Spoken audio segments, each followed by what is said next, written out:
கடைசியாக ஒட்டுமொத்த சமூகத்தையும் கலக்கத்திலே ஆட்படுத்தி சந்தேகங்களை கிளப்பிய UTJ என்ற அமைப்பால் வெளியிடப்பட்ட அந்த வீடியோவின் காட்சிகளை வைத்து அதை நியாயப்படுத்தியும் எதிர்த்தும் கேள்விகளை முன்வைத்தும் எல்லா நாவுகளும் சமூகத்திலே பேசி தீர்ந்துவிட்டது. இறைவனால் பாதுகாக்கப்பட்டவர்களை தவிர என் தரப்பின் கேள்விகளையும் நியாயங்களையும் என் அவமானங்களையும் இதுவரை என் இறைவனிடத்தில் மட்டுமே முறையிட்டு வந்த நான் என் பொறுப்பை உணர்ந்து நடந்தவற்றை இறை சாட்சிகளோடு பட்டியலிடுகின்றேன். கடந்த ஆகஸ்ட் 8ஆம் தேதி நான் திருச்சிக்கு நண்பராக கருதிய ஒருவருக்கு நான் செய்த பண உதவியை திருப்பி பெறுவதற்காக வந்த நேரத்தில் அந்த நண்பனையே எனக்கு துரோகியாக மாற்றி அவரோடு சேர்ந்து சதி செய்து என்னை கடத்தியது யார்? 4 வாகனங்களை கொண்டு என் வாகனத்தை தடுத்து நிறுத்தி ஓட்டுநரை அடித்து காருக்குள் ரவுடிகளைப் போல் ஏறி என் மொபைலை என்னிடமிருந்து பறித்து ஒரு கட்டுமான பணி நடக்கும் இடத்திற்கு என்னை வலுக்கட்டாயமாக கடத்தி சென்றது யார்? மார்க்க ஜமாஅத் என்று சொல்லும் நீங்கள் என்னை பாதிக்கப்பட்டவர்களுக்கு நீதி பெற அழைத்துச் செல்கிறோம் என்று அழைத்துச் சென்ற இடம் பள்ளிவாசலா, அல்லது உங்கள் ஜமாஅத்தின் தலைமையகமா, அல்லது கட்ட பஞ்சாயத்து செய்யும் முழுமை பெறாத கட்டிடப்பணி நடக்கும் ஒரு வீடா? இதுதான் நீதியை பெற்றுத்தரும் உங்களுடைய இடமா?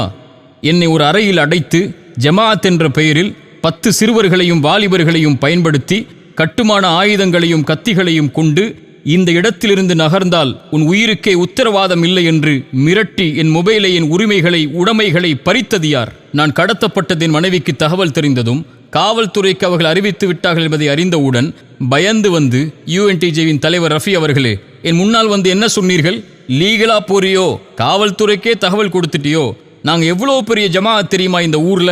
காவல்துறை எங்களுக்கு வந்தால் சல்யூட் அடிக்கும். அவங்க வர்றதுக்குள்ள உன் கதியை என்ன ஆக்குறோன்னு பார் என்ன மிரட்டி என்னை தாக்குதலுக்கு உள்ளாக்கியது யார்?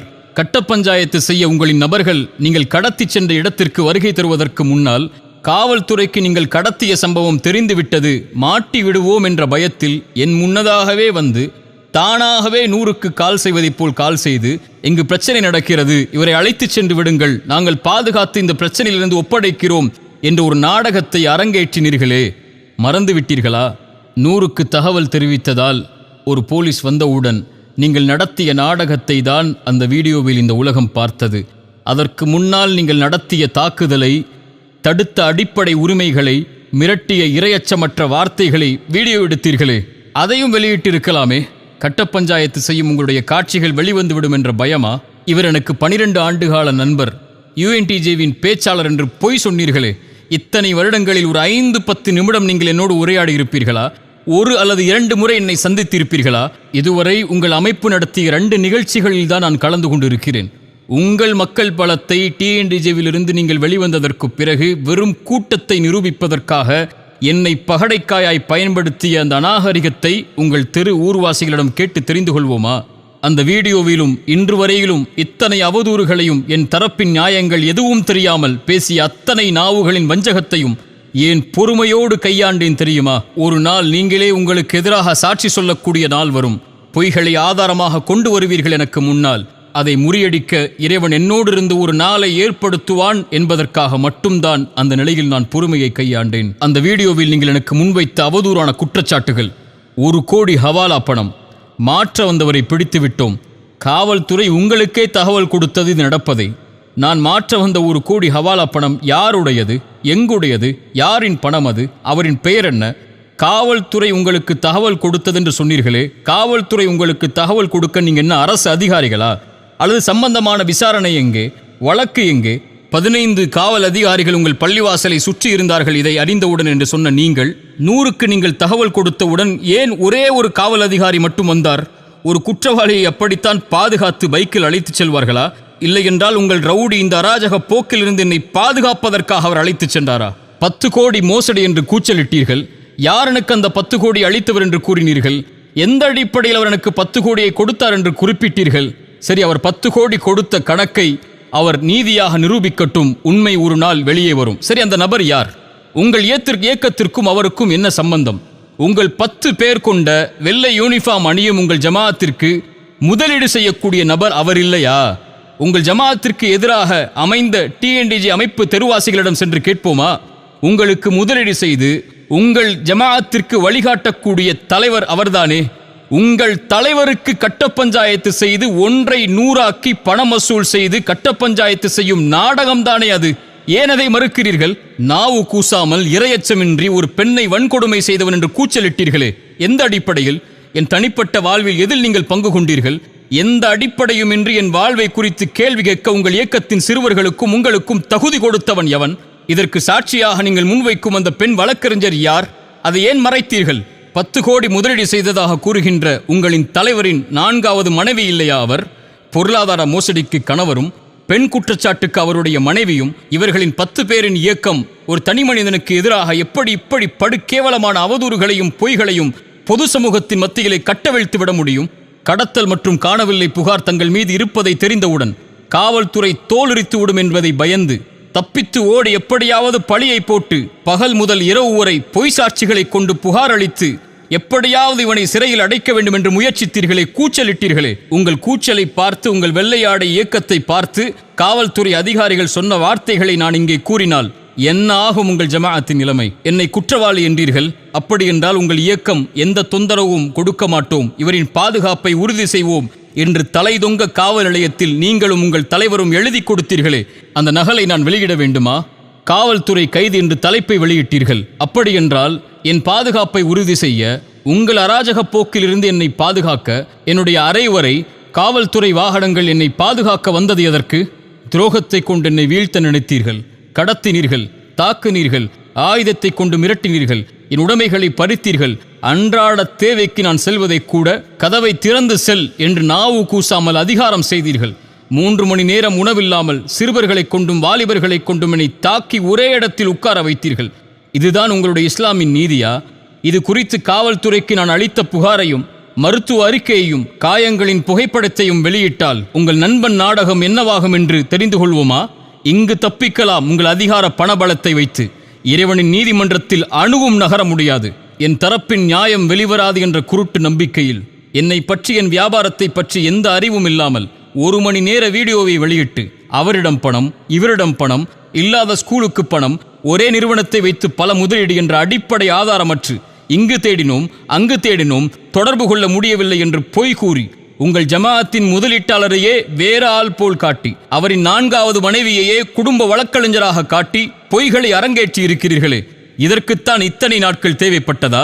அவரிடம் பணம், இவரிடம் பணம், இத்தனை முதலீடு என்று 1 வாரமாக என்ன செய்வதென்று தெரியாமல் என்னோடு தொடர்பில் இருந்த எல்லோருடைய பட்டியலையும் வாங்கி, பணம் திருப்பி கொடுக்கப்பட்டவர்களின் பட்டியலையும், லாபங்களை வாங்கி கொண்டு என்னை விட்டு சென்று விட்டவர்களின் பட்டியலையும், எந்த வியாபார அறிவும் இல்லாமல், உடன்படிக்கைகளை பார்க்காமல், 2 தரப்பின் நியாயங்களை பார்க்காமல் ஒருவர் மீது பொருளாதார பழிபோட ஏன் இவ்வளவு போராடுகிறீர்கள்? சரி, என்னை விமர்சித்தீர்கள். சரி, என்னிடத்திலே உங்களுக்கு 1000 முரண்பாடுகள் இருக்கலாம். இதற்கு எல்லளவும் தொடர்பு இல்லாத ஒரு முசல்மாவாகிய என்னுடைய அன்பிற்குரிய மனைவியை ஹலாலான முறையில் திருமணம் செய்து வாழும் ஒரு பெண்ணை நாவு கூசாமல், நாவுகள் பேச தயங்கும் நரம்பில்லாத வார்த்தைகளை வெட்க உணர்வில்லாமல் நடுத்தரவில் வைத்து ஒரு கண்ணியத்திற்குரிய ஒரு பெண்ணை பேச உங்களுக்கு தகுதி கொடுத்தவன் எவன்? உங்கள் குடும்ப பெண்களுக்கு, பிள்ளைகளுக்கு முன்னால் இதே வார்த்தையை பயன்படுத்துவீர்களா? இப்படித்தான் இறை தூதர் உங்களுக்கு வழிகளை கற்றுக் கொடுத்தார்களா? ஒரு முசல்மாவாகிய ஒரு பெண்ணின் கண்ணியத்தை இறக்குவதற்கு உங்களுக்கு எவர் தகுதி கொடுத்தது? என் வீட்டிற்கு ஆள் அனுப்பி என் தந்தை தாயை மிரட்டி ஒரு ஒப்பந்தத்தில் கையெடுத்திடும் வரை வீட்டை விட்டு வெளியேற மாட்டோம் என்று உங்களின் தலைவரின் 4வது மனைவியையும் அடியாட்களையும் வைத்து வற்புறுத்தி கையெழுத்து ஒன்றை வாங்கிச் சென்றீர்களே, மறந்து விட்டீர்களா? அதை மறைத்துவிட்டு பேசுகிறீர்களா?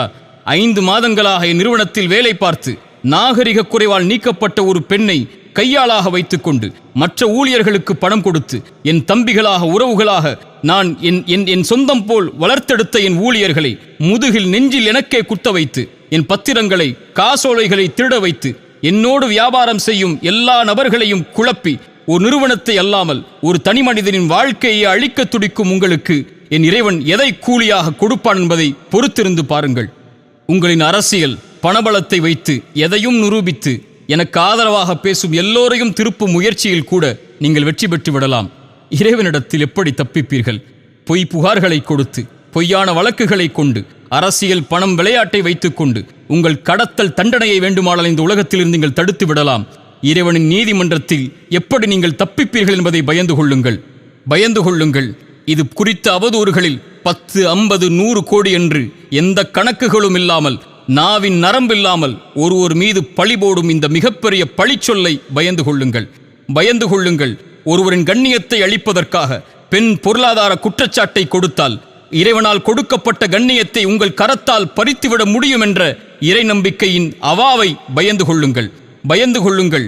உங்கள் செல்வ ஆசைக்கு உங்கள் நஷ்டங்களை மறைக்க ஒருவரின் மானத்தை அடகு வைக்கும் இந்த முயற்சியை பயந்து கொள்ளுங்கள். இறுதியாக நான் நேசிக்கும் என் சமூகத்திற்கு ஒரு செய்தியை கேள்விப்பட்டால் எந்த ஆராய்வும் செய்யாமல், இரு தரப்பின் எந்த நியாயங்களையும் அறியாமல், இரு தரப்பின் எந்த வாதங்கள் விவாதங்களையும் அறிந்து கொள்ளாமல் ஒரு தரப்பை நியாயப்படுத்தி இன்னொரு தரப்பை மரணிக்க செய்து விடாதீர்கள். இறைவன் அதைத்தான் நமக்கு அறிவுரையாக சொல்கிறான். எந்த ஒரு அறிவும் இல்லாமல் எந்த ஒன்றையும் வெளிப்படுத்தாதீர்கள் என்று. இறைத்தூதர் சொன்னார்கள், கேட்பதையெல்லாம் மக்களிடத்திலே பகிர்ந்து கொள்பவன் பொய்யன் என்று.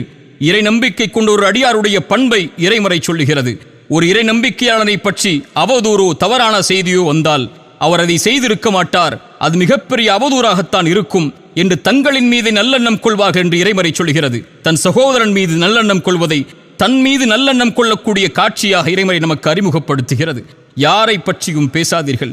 யாருடைய கண்ணியத்தை பற்றியும் பேசுவதற்கு நமக்கு தகுதி இல்லை. யாரையும் அவமானப்படுத்துவதற்கோ, யாரையும் குறை காண்பதற்கோ, யாருக்கும் தீர்ப்பளிப்பதற்கோ நாம் உரிமையாளர்கள் அல்ல. எத்தனையோ தீர்ப்புகள் எனக்கு எதிராக அளிக்கப்பட்டு விட்டது. எத்தனையோ என் கண்ணியத்தை இழிகுலைக்கக்கூடிய செயல்களை பலர் இந்த சமூகத்திலே செய்து விட்டார்கள். இறைவனிடத்தில் இவை எல்லாவற்றையும் ஒப்படைக்கிறேன். என் தோழர்களாகிய என்னை நேசிக்கக்கூடிய இறைவனுக்காக என்னோடு இருக்கக்கூடிய சகோதரர்களுக்கு நான் சொல்லக்கூடிய வார்த்தை ஒன்றுதான், எவரை பற்றியும் பேசாதீர்கள். யாருடைய குறைகளையும் வெளிப்படுத்தாதீர்கள். தன் குறைகளை மட்டுமே கண்டதை சீர்படுத்திக் கொள்ளுங்கள். ஒவ்வொருவரும் மனிதர்கள்தான், ஒவ்வொருவரும் தவறு செய்யக்கூடியவர்கள்தான். தவறுகளிலிருந்து தன்னை திருத்தி மீட்டெடுத்துக் கொள்பவர்கள்தான் இறைவனிடத்தில் மேலானவர்கள். அப்படிப்பட்ட சமூகமாகத்தான் நாம் நம்மை வளர்த்திருக்க வேண்டுமே தவிர குறையுடையவர்களையும் தவறு செய்பவர்களையும் விமர்சனத்திற்கு உள்ளாக்கப்பட்டவர்களையும் தீர்ப்பு கொடுத்து அழிப்பது இறை நம்பிக்கையாளனின் குணமல்ல. இறைவன் அதிலிருந்து எம்மை பாதுகாக்கட்டும். இறைவனிடத்தில் பிரார்த்தனை செய்கிறேன், யாரெல்லாம் இந்த அவதூறுகளில் இருந்து விலகியிருந்தார்களோ அவர்களுக்கு இறைவன் கண்ணியத்தை தரட்டும். யாரெல்லாம் அறியாமல் இந்த அவதூறுகளில் சிக்கி தவித்தார்களோ அவர்கள் எல்லோருடைய பாவங்களையும் இறைவன் மன்னிக்கட்டும். கடைசியாக என் போல் சோதிக்கப்படுகின்ற எல்லோர்களுக்கும் நான் சொல்லக்கூடிய வார்த்தை, லா தஹஃப் லா தஹ்சன், கவலை கொள்ளாதீர்கள், பயம் கொள்ளாதீர்கள். எதுவாயினும் இறைவன் நம்மோடு தான் இருக்கின்றான். இதை தவிர இந்த விமர்சனங்களுக்கு நான் எதையும் கூறப்போவதும் இல்லை. இந்த விமர்சனங்களுக்காக எந்த ஒரு வீடியோவையோ ஆடியோவையோ இனிமேல் வெளியிடப் போவதும் இல்லை. யார் தூற்றினாலும் அதை குறித்து கவலை இல்லை, யார் போற்றினாலும் அதை குறித்தும் கவலை இல்லை. எவரின் அங்கீகாரத்தை கொண்டும் இந்த சமூகத்திற்காக நான் உழைக்கவில்லை, என் இறைவனின் அங்கீகாரத்தை தவிர. இறைத்தூதரின் வார்த்தையை எனக்கே முன்வைக்கிறேன். இறைவா, இந்த ஒட்டுமொத்த சமூகமும் என்னை புறக்கணித்தாலும் நீ என்னோடு இருக்கும் வரை எதை குறித்தும் எனக்கு கவலை இல்லை. மேலும் அபூதர்தாவின் வார்த்தைகளை இந்த சமயத்திலே கூறிக்கொள்கிறேன். ஒருவேளை என் மானத்தை உங்களுக்கு முன்னால் கடன் கொடுக்கிறேன். வறுமையின் நாள் வரும், பேசுங்கள், எதை வேண்டுமானாலும் அது நன்மைகளாக திருப்பி வரும் என்ற நம்பிக்கையில் நான் பயணிக்கிறேன். இதை தவிர எந்த ஒரு ஆடியோவோ வீடியோவோ என் சார்பாக இந்த குழப்பங்களுக்கு வெளியிடப்படவில்லை. வெளியிடப்பட்டதாக சொல்லப்படுகின்ற எத்தனையோ ஆடியோக்கள் இதற்கு முன்னதாக பேசப்பட்டவை. இறைவன் எல்லாவற்றையும் நன்கறிந்தவன். எல்லா பிழைகளையும் இறைவன் மன்னிக்கப் போதுமானவன். எல்லா குறைகளையும் மறைக்கப் போதுமானவன். எல்லோர்களுக்கும் இறைவன் நேர்வழி காட்டி எல்லோர்களுடைய செயல்களையும் இறைவன் அங்கீகரிக்கட்டும். அஸ்ஸலாமு அலைக்கும் வரஹ்மத்துல்லாஹி வபரகாத்துஹு.